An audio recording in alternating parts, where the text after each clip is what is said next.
ರಾಮಾಯಣ ಇದು ರಾಮನ ಕಥೆ ಎನ್ನುವುದಕ್ಕಿಂತ ತ್ಯಾಗದ ಕಥೆ ಎನ್ನುವುದೇ ಸರಿ. ಒಬ್ಬ ರಾಮನಾಗಲು ರಾಜ್ಯ ಬಿಟ್ಟ, ಭರತ ಅಣ್ಣನಿಗಾಗಿ ಸಿಂಹಾಸನ ಬಿಟ್ಟ. ಆದರೆ ಇಡೀ ರಾಮಾಯಣದಲ್ಲಿ ಯಾರು ಅನುಭವಿಸಿದ ನೋವು, ಯಾರು ಪಡೆದ ಕಷ್ಟ ಅನುಭವಿಸಿದ್ದು ಒಬ್ಬರೇ, ಅವರೇ ಜಗನ್ಮಾತೆ ಸೀತೆ.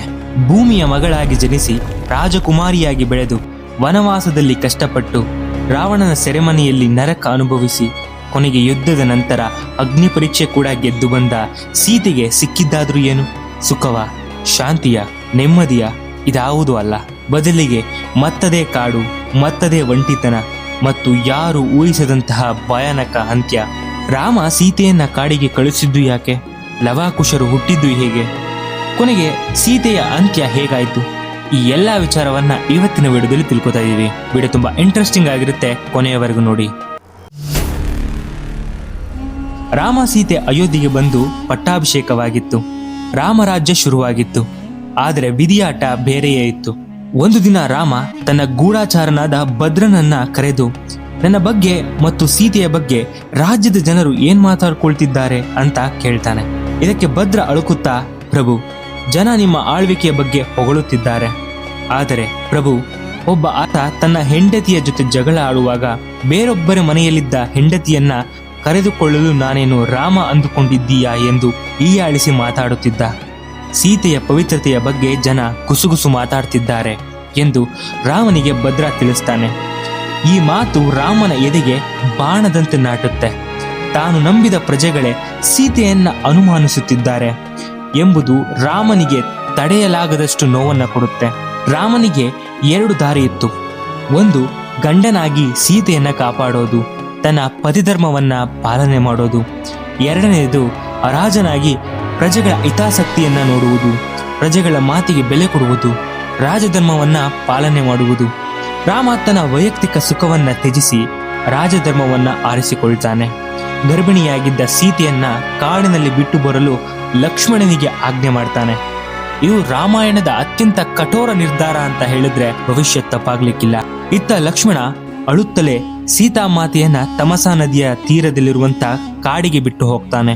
ಗರ್ಭಿಣಿ ಸೀತೆ ನಡುಕಾಡಿನಲ್ಲಿ ಒಂಟಿಯಾಗಿ ಅಳುತ್ತಾಳೆ. ಆಗ ಅದೇ ದಾರಿಯಲ್ಲಿ ಬಂದವರೇ ಮಹರ್ಷಿ ವಾಲ್ಮೀಕಿಗಳು ಸೀತೆಗೆ ಆಶ್ರಯ ನೀಡ್ತಾರೆ. ಅಲ್ಲಿ ಸೀತೆ ಬಂದೇವಿ ಎಂಬ ಹೆಸರಿನಲ್ಲಿ ಸಾಮಾನ್ಯ ಋಷಿಪತ್ನಿಯಂತೆ ಜೀವನ ಮಾಡ್ತಾಳೆ. ಕೆಲವು ದಿನಗಳ ನಂತರ ಸೀತೆಗೆ 2 ಗಂಡು ಮಕ್ಕಳಾಗ್ತಾರೆ. ಅವರೇ ಲವ ಮತ್ತೆ ಕುಶ. ವಾಲ್ಮೀಕಿಗಳು ಆ ಮಕ್ಕಳಿಗೆ ಶಸ್ತ್ರ ವಿದ್ಯಾಭ್ಯಾಸಗಳನ್ನ ನೀಡ್ತಾರೆ ಮತ್ತು ತಾವು ಬರೆದ ರಾಮಾಯಣವನ್ನೇ ಆ ಮಕ್ಕಳಿಗೆ ಹಾಡಲು ಕಲಿಸ್ತಾರೆ. ಆದರೆ ಮಕ್ಕಳಿಗೆ ಗೊತ್ತಿರಲಿಲ್ಲ ತಾವು ಹಾಡುತ್ತಿರುವ ಕಥೆಯ ನಾಯಕ ರಾಮ ತಮ್ಮ ತಂದೆಯೇ ಎಂದು. ಇನ್ನು ಬಹಳ ವರ್ಷ ಕಳೆಯುತ್ತೆ. ಅಯೋಧ್ಯೆಯಲ್ಲಿ ರಾಮ ಒಂಟಿಯಾಗಿದ್ದ. ರಾಮ ಅಶ್ವಮೇಧ ಯಾಗವನ್ನ ಮಾಡಲು ನಿರ್ಧರಿಸ್ತಾನೆ. ಯಾಗದ ಕುದುರೆ ಪ್ರಪಂಚವನ್ನ ಸುತ್ತಲು ಹೊರಡುತ್ತೆ. ಆದರೆ ಆ ಕುದುರೆ ವಾಲ್ಮೀಕಿ ಆಶ್ರಮದ ಹತ್ತಿರ ಬಂದಾಗ ಲವ ಮತ್ತೆ ಕುಶ ಅದನ್ನ ಕಟ್ಟಿ ಹಾಕ್ತಾರೆ. ಕುದುರೆಯ ರಕ್ಷಣೆಗಾಗಿ ಬಂದಂತ ಶತ್ರುಘ್ನ, ಲಕ್ಷ್ಮಣ ಮತ್ತು ಹನುಮಂತ ಕೂಡ ಆ ಪುಟ್ಟ ಬಾಲಕರ ಪರಾಕ್ರಮದ ಮುಂದೆ ಸೋತು ಹೋಗ್ತಾರೆ. ಕೊನೆಗೆ ಸ್ವತಃ ಶ್ರೀರಾಮ ಪ್ರಭುವೇ ಅಲ್ಲಿಗೆ ಬರಬೇಕಾಗತ್ತೆ. ಇಲ್ಲಿ ಕೆಲವು ಪುರಾಣಗಳು ಲವಕುಶರು ರಾಮನ ಜೊತೆ ಯುದ್ಧ ಮಾಡ್ತಾರೆ ಅಂತ ಹೇಳಿದ್ರೆ, ಇನ್ನು ಕೆಲವು ಕಡೆ ವಾಲ್ಮೀಕಿಗಳು ಬಂದು ಯುದ್ಧ ನಿಲ್ಲಿಸ್ತಾರೆ ಅಂತ ಇದೆ. ತದನಂತರ ವಾಲ್ಮೀಕಿ ಮಹರ್ಷಿಗಳು ಆ 2 ಮಕ್ಕಳನ್ನ ಕರೆದುಕೊಂಡು ಅಯೋಧ್ಯೆಗೆ ಹೋಗ್ತಾರೆ. ಅಲ್ಲಿ ರಾಮನ ಸಭೆಯಲ್ಲಿ ಲವಕುಶರು ರಾಮಾಯಣವನ್ನ ಗಾಯನ ಮಾಡ್ತಾರೆ. ಆ ಮಕ್ಕಳ ಹಾಡು ಕೇಳಿ ರಾಮನ ಕಣ್ಣಲ್ಲಿ ಕಣ್ಣೀರು ಬರುತ್ತೆ. ಆ ಬಾಲಕರು ಬೇರೆ ಯಾರೋ ಅಲ್ಲ, ತನ್ನದೇ ಮಕ್ಕಳು ಎಂದು ತಿಳಿದಾಗ ರಾಮನಿಗೆ ಎಲ್ಲಿಲ್ಲದ ಸಂತೋಷ. ರಾಮನ ಆನಂದಕ್ಕೆ ಪಾರವೇ ಇರುವುದಿಲ್ಲ. ರಾಮ ವಾಲ್ಮೀಕಿ ಮಹರ್ಷಿಗಳಿಗೆ ಕೇಳ್ತಾನೆ, ನನ್ನ ಮಕ್ಕಳನ್ನು ನಾನು ಸ್ವೀಕರಿಸಿದ್ದೇನೆ, ಈಗ ನನ್ನ ಸೀತೆಯನ್ನೂ ಕರೆಸಿ ನಾವೆಲ್ಲ ಒಂದಾಗೋಣ ಎಂದು ರಾಮ ವಾಲ್ಮೀಕಿ ಮಹರ್ಷಿಗಳಲ್ಲಿ ಹೇಳ್ತಾನೆ. ಈಗ ನಡೆಯುವುದೇ ಕಥೆಯ ಅತ್ಯಂತ ನೋವಿನ ಕ್ಷಣ. ರಾಮನನ್ನ ನೋಡಿ ಸೀತೆ ತನ್ನೆರಡು ಕೈಗಳಿಂದ ರಾಮನಿಗೆ ನಮಸ್ಕರಿಸ್ತಾಳೆ. ಆದರೆ ರಾಮ ರಾಜನಾಗಿ ಮತ್ತೆ ಅದೇ ಹಳೆಯ ಮಾತನ್ನೇ ಹೇಳ್ತಾನೆ. ಸೀತೆ, ನೀನು ಪವಿತ್ರ ಅಂತ ನನಗೆ ಗೊತ್ತು, ಆದರೆ ಈ ಪ್ರಜೆಗಳಿಗೆ ಅದು ಗೊತ್ತಿಲ್ಲ. ನೀನು ಮತ್ತೆ ನಿನ್ನ ಪವಿತ್ರತೆಯನ್ನ ಸಾಬೀತುಪಡಿಸು, ಆಗ ಮಾತ್ರ ನಾನು ನಿನ್ನನ್ನ ರಾಣಿಯಾಗಿ ಸ್ವೀಕರಿಸಲು ಸಾಧ್ಯ ಅಂತಾನೆ. ಈ ಮಾತು ಕೇಳಿ ಸೀತೆಗೆ ಬದುಕಿನ ಬಗ್ಗೆಯೇ ಜಿಗುಪ್ಸೆ ಉಂಟಾಗುತ್ತೆ. ಒಮ್ಮೆ ಅಗ್ನಿ ಪರೀಕ್ಷೆ ಕೊಟ್ಟಾಯಿತು. 14 ವರ್ಷ ವನವಾಸ ಅನುಭವಿಸಿಯಾಯಿತು.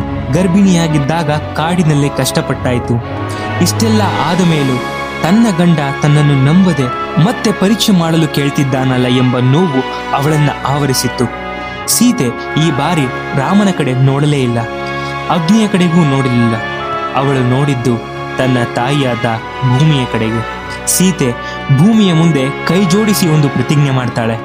ಹೇ ಭೂಮಿ ತಾಯೆ, ನಾನು ಮನಸಾರೆ ರಾಮನನ್ನ ಬಿಟ್ಟು ಬೇರೆ ಯಾರನ್ನೂ ನೆನೆಸಿಲ್ಲ ಅನ್ನೋದು ಸತ್ಯವಾದರೆ, ನಾನು ಇಷ್ಟು ವರ್ಷಗಳು ನನ್ನ ಪಾತಿವ್ರತ್ಯವನ್ನ ಚಾಚೂ ತಪ್ಪದೆ ಪಾಲಿಸಿದ್ದು ಸತ್ಯವಾದರೆ, ಈಗಲೇ ಬಿರುಕು ಬಿಡು, ಬಂದು ನಿನ್ನ ಮಗಳನ್ನ ಕರೆದುಕೊಂಡು ಹೋಗು ತಾಯಿ, ಈ ಪ್ರಪಂಚ ನನಗೆ ಸಾಕಾಗಿದೆ ಎಂದು ಕಣ್ಣೀರು ಹಾಕ್ತಾಳೆ ಸೀತೆ. ಸೀತೆ ಹಾಗೆ ಹೇಳಿದ್ದೇ ತಡ ಇಡೀ ಅಯೋಧ್ಯೆಯ ಒಂದು ಕ್ಷಣ ನಡುಗಿತ್ತು. ಭಯಾನಕ ಶಬ್ದದೊಂದಿಗೆ ಭೂಮಿ ಸೀಳಿಬಿಟ್ಟಿತ್ತು. ಭೂಮಿಯ ಆಳದಿಂದ ದಿವ್ಯ ಸಿಂಹಾಸನದ ಮೇಲೆ ಭೂಮಿ ತಾಯಿ ಮೇಲೆ ಬಂದಳು. ತನ್ನ ಮಗಳು ಸೀತೆಯನ್ನ ಪ್ರೀತಿಯಿಂದ ಅಪ್ಪಿಕೊಂಡಳು, ತನ್ನ ಮಡಿಲಲ್ಲಿ ಕೂರಿಸಿಕೊಂಡಳು. ರಾಮ ಸಿಂಹಾಸನದಿಂದ ಓಡಿ ಬಂದು, ಸೀತೆ ಹೋಗಬೇಡ, ನಿಲ್ಲು, ನನ್ನನ್ನು ಬಿಟ್ಟು ಹೋಗಬೇಡ ಅಂತ ಅಳುತ್ತಾ ಕೂಗಿದ. ಆದರೆ ಸೀತೆ ಹಿಂದಿರುಗಿ ನೋಡಲೇ ಇಲ್ಲ. ನೋಡುತ್ತಿದ್ದಂತೆಯೇ ಸೀತೆ ಭೂಮಿಯ ಒಳಗೆ ಜಾರಿದಳು. ಭೂಮಿ ಮುಚ್ಚಿಕೊಂಡಿತು. ಸೀತೆ ಎಲ್ಲಿಂದ ಬಂದಳೋ ಅಲ್ಲಿಗೆ ಮರಳಿ ಸೇರಿದಳು. ಇದರಿಂದ ರಾಮ ಕೋಪಗೊಂಡು ತನ್ನ ಸೀತೆಯನ್ನ ಕೊಡದಿದ್ದರೆ ಇಡೀ ಭೂಮಿಯನ್ನೇ ನಾಶ ಮಾಡುವುದಾಗಿ ಹೇಳಿ ತನ್ನ ಬಿಲ್ಲನ್ನ ಎತ್ತುತ್ತಾನೆ. ಆಗ ರಾಮನ ಮುಂದೆ ಬ್ರಹ್ಮದೇವರು ಪ್ರತ್ಯಕ್ಷರಾಗಿ ರಾಮ ಸೀತೆಯ ಅವತಾರ ಮುಗಿಯಿತು. ಅವಳು ವೈಕುಂಠಕ್ಕೆ ಮರಳಿ ಹೋಗಿದ್ದಾಳೆ, ನೀನು ಮುಂದಿನ ಕಾರ್ಯವನ್ನು ನೋಡಿಕೋ ಅಂತ ಸಮಾಧಾನ ಮಾಡಿ ಬ್ರಹ್ಮದೇವರು ಮರೆಯಾಗ್ತಾರೆ. ಸ್ನೇಹಿತರೆ, ಸೀತೆಯ ಈ ತ್ಯಾಗ ಮತ್ತು ರಾಮನ ಕರ್ತವ್ಯ ಪ್ರಜ್ಞೆ ಇವೆರಡರಲ್ಲಿ ಯಾವುದು ಸರಿ ಯಾವುದು ತಪ್ಪು ಅಂತ ನಿರ್ಧರಿಸೋದು ಕಷ್ಟ. ಆದರೆ ಸೀತೆಯ ತಾಳ್ಮೆ ಮತ್ತು ಸಹನೆಗೆ ಈ ಪ್ರಪಂಚದಲ್ಲಿ ಯಾರೂ ಸಾಟಿ ಇಲ್ಲ. ಈ ಮಾಹಿತಿ ನಿಮಗೆ ಇಷ್ಟ ಆಗಿದ್ರೆ ಈ ವಿಡಿಯೋಗೆ ಒಂದು ಲೈಕ್ ಮಾಡಿ, ಹಾಗೆ ನಮ್ಮ ಚಾನಲ್ ಅನ್ನ ಸಬ್ಸ್ಕ್ರೈಬ್ ಮಾಡ್ಕೊಳ್ಳಿ. ಹಾಗೆ ಈ ವಿಡಿಯೋದ ಕಮೆಂಟ್ ಅಲ್ಲಿ ಜೈ ಸೀತಾರಾಮ ಅಂತ ಕಮೆಂಟ್ ಮಾಡಿ.